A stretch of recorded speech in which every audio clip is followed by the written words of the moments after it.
Ayos awarding of plaque of appreciation at para po igawad ang plaque of appreciation sa ating mga lingkod bayan, Republic of the Philippines, Province of Cavite, Municipality of Kawit, Office of the Sangguniang Bayan, the Sangguniang Bayan of Kawit hereby award invaluable and outstanding completion of the three-term Congressman Jolo.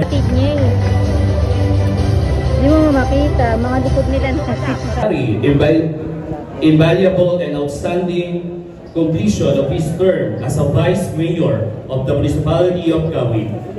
His leadership of the Sangguniang and extraordinary performance of his duty in partnership with the local chief executive contributed greatly to the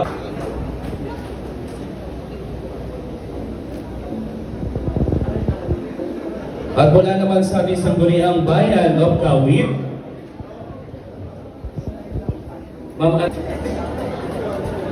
at mula naman po sa ating Local Youth Development Officer, sa bagong responsibilidad na pinagkaloob sa akin ng bayan ng Kawit. Mga likod nyo kada. At ang akin ng suporta sa akin, hindi lang bilang kanyanina, kundi pati na rin puso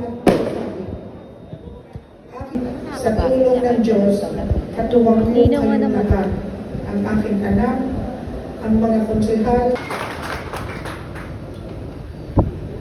Ngayon, mas lalong sasakit ang ulo ng mami ko. Bukod sa akin, ang dami niyo ng anak mula ngayon, mami. Ang pakiusap ko lang po sa inyong lahat. Kung ano po yung pagsusuporta niyo sa akin, pagmamahal niyo po sa akin, ganun din po ay si Konsehala Debbie Pulido, palakpakan po natin. Parang pangalawang mami ko na rin po yan. Kaya, basta kung ano yung pagmamahal niyo sa akin, ibigay niyo rin po sa kanila. Okay? Mula naman sa araw na ito ngayon, mami, nakatira na po.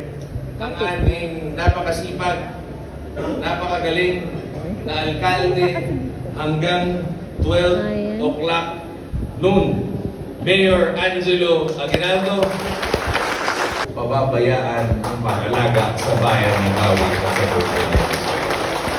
At ngayon, nagpapalit po sa kanya ang ating Mayor-elect simula 12:01 of June 30. Mami, asahan nyo ang aking 101% support